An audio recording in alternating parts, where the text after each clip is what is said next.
Today, we look at the basic reality in American healthcare that has changed the game for hospitals thinking about quality, safety, and money. The reality is this: clinical outcomes are no longer just quality measures. They determine whether patients will get better, whether a hospital can stay open, whether a hospital can pay its nurses, and whether it can invest in itself. In this paper, we will explore the financial implications of one type of clinical outcome, HACs.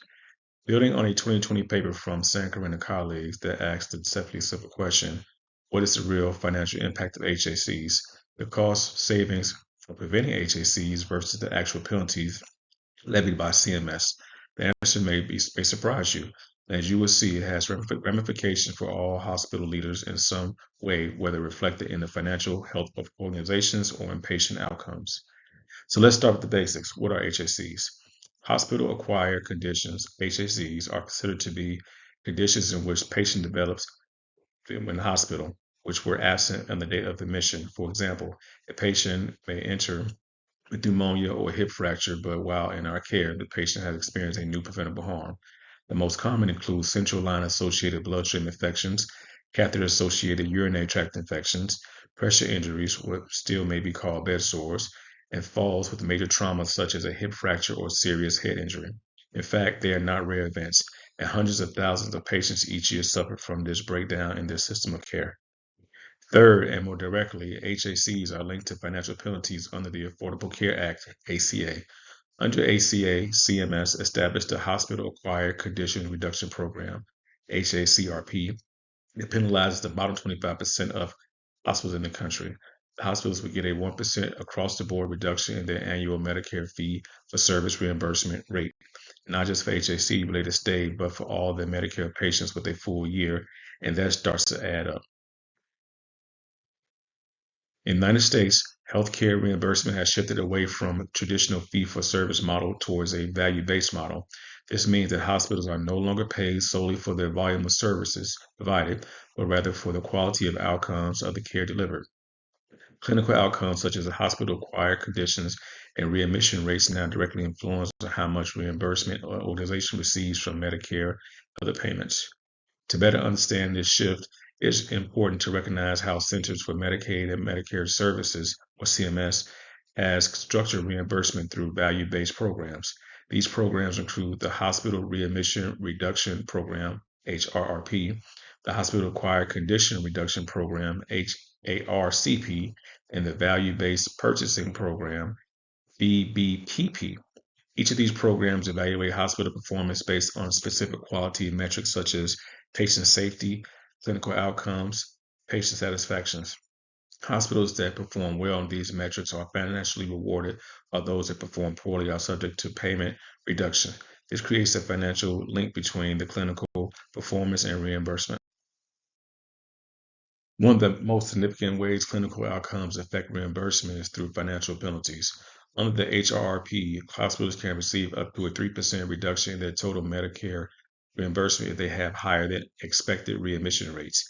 Similarly, under the HACRP, hospitals that fall into the lowest performing quartile lose 1% of their total Medicare payments.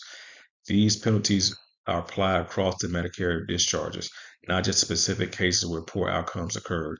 As a result, even a small number of adverse clinical outcomes can lead to a substantial financial loss at the organizational level.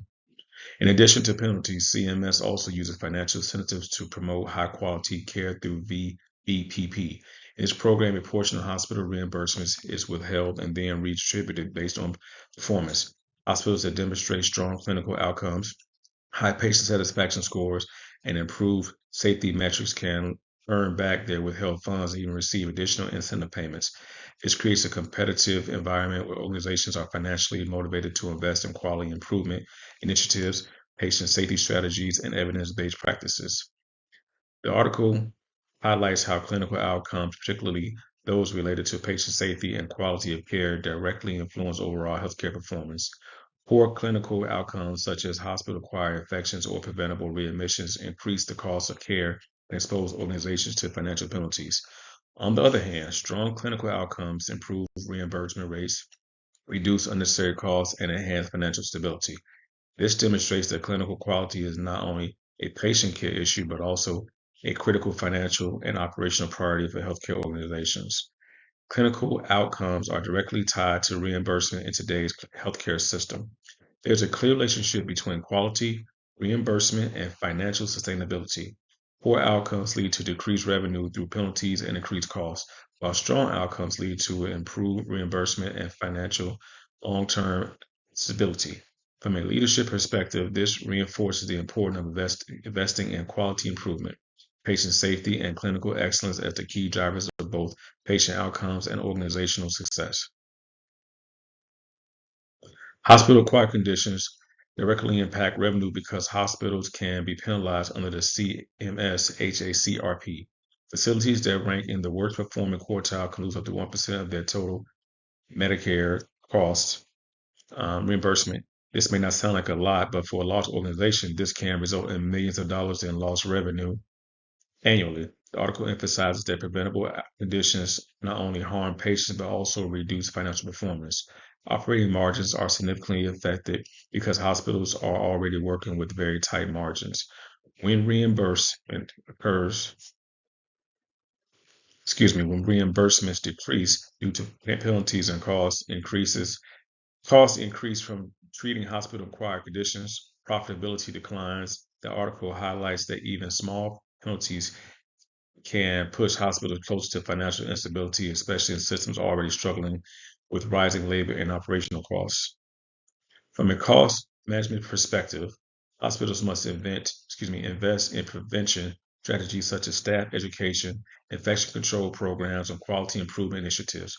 While these require upfront spending, the article suggests that reducing hospital-acquired conditions can ultimately lead to cost savings by avoiding penalties and reducing extended hospital stays and complications. In the short term, hospitals must face immediate financial risks such as the CMS penalties and increased costs related to managing complications. These challenges can strain budgets and force organizations to reallocate resources quickly, sometimes at the expense of other important services. Long term risks include continued revenue loss and damage to the hospital's reputation. Poor quality scores can reduce patient trust and potentially decrease patient volume over time. The article suggests that hospitals that fail to improve outcomes may struggle with long-term financial sustainability. This section focuses on how HACs influence an organization's market standing and strategic position within today's value-based healthcare environment. Beyond clinical outcomes, HACs performance directly affects a hospital's reputation, financial stability, and ability to compete in the market. Clinical outcomes, particularly HACs, play a critical role in shaping an organization's market standing and long-term strategic position in today's value-based healthcare environment. Market standing begins with public reporting and transparency. The CMS publicly reports hospital performance through five-star rating system, which evaluates domains such as mortality, safety, readmission, patient experience, and timely care. In addition, HCAHPS scores reflect patients' perspective on their care received. These ratings are publicly available, allowing patients to easily compare hospitals. High-performing organizations build trust and strengthen their reputation, while poor performance, especially related to HSCs, can result in financial penalties and reputational damage. Zankarin and colleagues highlight that these penalties can even exceed the cost of savings from improving outcomes, further increasing organizational risk. Clinical outcomes also play a major role in influencing patient choice and referral patterns.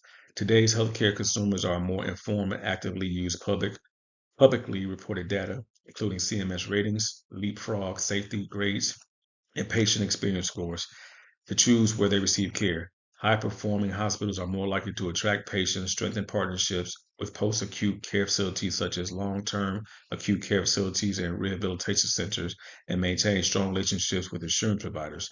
In contrast, hospitals with poor outcomes risk losing patient volume and market share, which directly impact revenue and long term financial performance. Clinical outcomes are also key drivers of competitive positioning within the healthcare market. Organizations that consistently deliver safe, high quality care are often recognized as high reliability organizations. These organizations are better positioned to recruit and retain top clinical talent, expand service lines, and secure funding opportunities. On the other hand, organizations with high rates of HACs face not only financial penalties but also competitive disadvantage. Poor performance can limit growth opportunities and weaken their position in an increasingly competitive healthcare market. In summary, HACs are not just a clinical concern, they are a strategic business issue. They directly impact the organization's reputation, patient volume, financial performance, and overall market position. Ultimately, improving clinical outcomes is not only about enhancing patient safety and quality of care, but also about ensuring financial sustainability, organizational growth, and long-term success in a competitive healthcare market. A strong leadership and nursing approach would be to implement a nurse-led HAC prevention and transitions of healthcare program.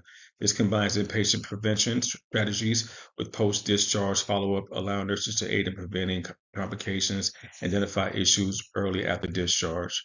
HACs continue to drive both poor patient outcomes and significant financial burden. An article of reference found that HACs increased 90-day episodes, spending about up to $21,654 per case, with much of their costs driven by readmission and post-acute care. At the same time, CMS penalties such as reach approximately $361 million annually, exceeding the savings from HAC reduction alone. Financially, this approach targets the full episode of care, reducing avoidable utilization and protecting reimbursement. From an organizational perspective, it can improve quality outcomes, strengthen care continuity, and enhance performance in value-based models. It also creates an opportunity for innovation by expanding nursing roles into care coordination, population health, and virtual monitoring, positioning nurses' leadership as a key driver of system-wide improvement. Conclusion. Overall, the key takeaway is that improving quality and reducing HACs is not just a clinical priority, but a financial one. Investing in prevention can help protect revenue, improve margins, and ensure long-term organizational stability. Reference